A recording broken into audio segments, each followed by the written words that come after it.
બધાને. તો આજે આપણે બનાવીશું આખા રીંગણાનું શાક. અને આપણે જે છે છાલ ઉપરની એ કાઢી લેશું. તમે ઈચ્છો તો આ જે ઉપરનો ભાગ છે એ રાખી શકો છો. આપણે આ રીતે કાપી લેવાના છે અને ત્યારબાદ એને આ રીતે કટ લગાવી દેવાનું છે. 2 કટ લગાવવાના છે. અને આપણે ભરવાના નથી, આપણે સિમ્પલ રીતે બનાવવાનું છે. તો આવી રીતે આપણે બધાને કટ કરી લેશું.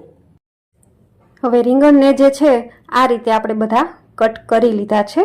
ત્યારબાદ આપણે પાણીમાં નાખી દીધા છે, જેના લીધે કટ કરેલો ભાગ જે છે એ કાળો ના પડે. ત્યારબાદ આપણે એમાં નિમક નાખી દેવાનું છે.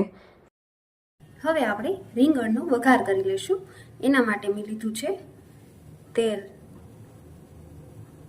તેલનું પ્રમાણ જે છે થોડું વધારે રાખવાનું છે. તેલ આપણું ગરમ થઈ ગયું છે, એનો વઘાર કરીએ. રાઈ નાખીએ, જીરું, હિંગ, ત્યારબાદ આદુ છે ખમણેલું લીધું છે. તમે આદુ સ્કીપ પણ કરી શકો છો. ત્યારબાદ મરચાં છે લીધા છે. હવે આમાં આપણે રીંગણ નાખીશું.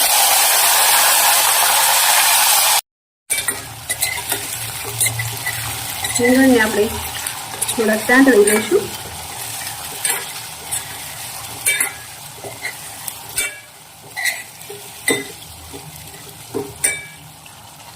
જે છે એ ચેન્જ થઈ ગયો છે. હળદર નાખીશું, નિમક નાખીશું,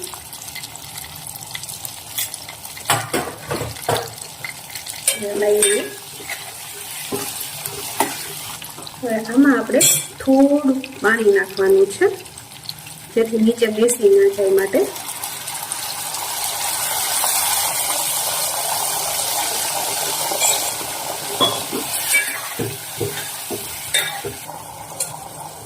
હવે આને આપણે કુકર બંધ કરીને 1 સીટી મારી લઈશું, જેના કારણે જે રીંગણ છે એ અધકચરું બફાઈ જાય. હવે રીંગણનો વઘાર માટે જે આપણે મસાલો બનાવવાનો છે એ મસાલો તૈયાર કરી લઈએ. જેમાં મેં લીધા છે શેંગદાણા લીધા છે. તમે શેકેલા દાણા પણ લઈ શકો છો. ત્યારબાદ તલ લીધા છે.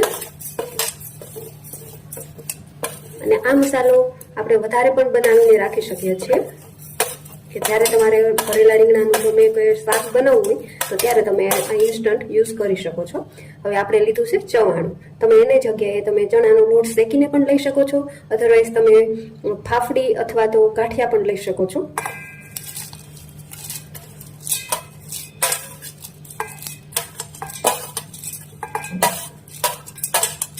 હવે આપણે ગ્રાઇન્ડ કરી લઈશું.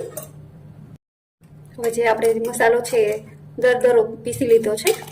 આવી રીતે આપણે અધકચરો પીસવાનો છે. હવે આપણે એની ગ્રેવી બનાવી લઈએ.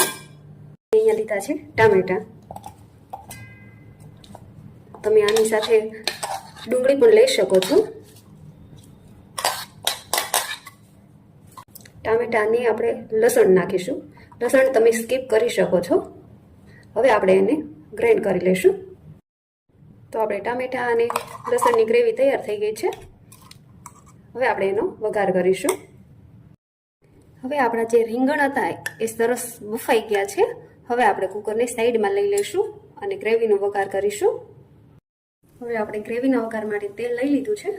તેલ ગરમ થાય એટલે સિમ્પલ આપણે હિંગ નાખીને એનો વઘાર કરવાનો છે.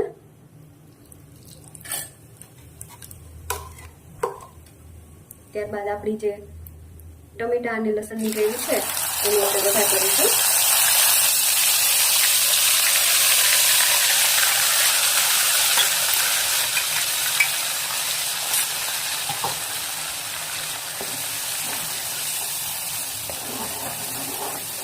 ગ્રેવીને સારી રીતે સાંતળી લેવાની છે આપણે.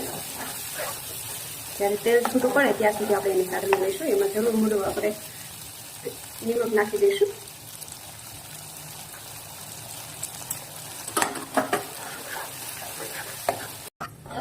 હવે આપણે એમાં બધા મસાલા નાખીશું. ધાણા જીરું પાવડર છે એ નાખીશું.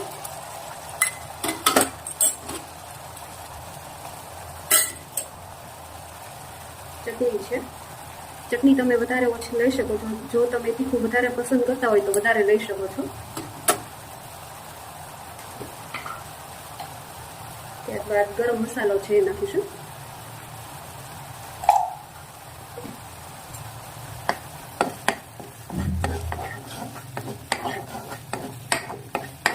સારી રીતે મિક્સ કરી દઈશું. હવે આમાં આપણે લીંબુનો રસ લઈશું, એ નાખવાનું છે. ત્યારબાદ ગોળ લઈશું.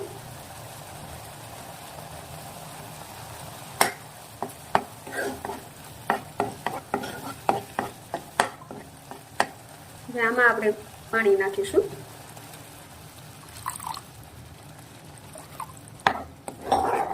પાણીને આપણે સારી રીતે ઉકળવા દઈશું. હવે જે આપણો રસો છે એ ઉકળવા મળ્યો છે. હવે આપણે જે બનાવેલો છે મસાલો એ નાખીશું.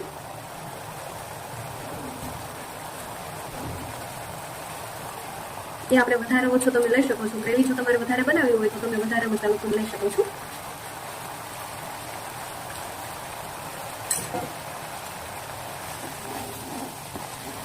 અને હવે આપણે સારી રીતે મિક્સ કરી લઈશું. જો પાણીની જરૂર લાગે તો આપણે અંદર પાણી નાખીશું.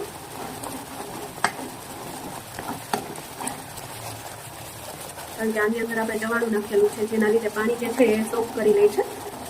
એટલે થોડુંક પાણી નાખીએ.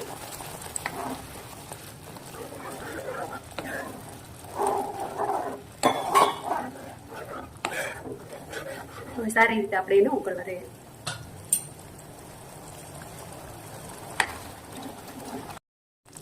તો હવે આપણે આ ગ્રેવી તૈયાર છે. હવે આપણે એમાં રીંગણ નાખીશું. રીંગણ ભાંગે નહીં એનું ખાસ ધ્યાન રાખીશું.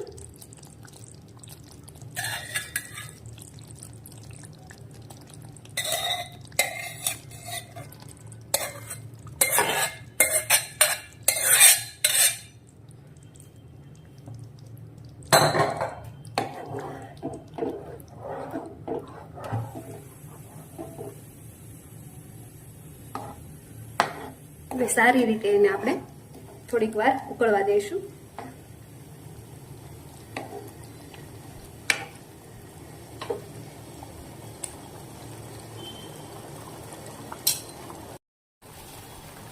સરસ એવું આપણે શાક તૈયાર થઈ ગયું છે. તમે જોઈ શકો છો ગ્રેવીમાંથી તેલ પણ છૂટું પડી ગયું છે. બહુ હલાવવાનું નથી, એના કારણે રીંગણ જે છે એ ફાટી જાય છે. તો તૈયાર થઈ ગયું છે આપણે આખા રીંગણાનું શાક. હવે ગેસ બંધ કરી દઈએ અને ઉપર આપણે ધાણા ભાજી નાખી દઈએ.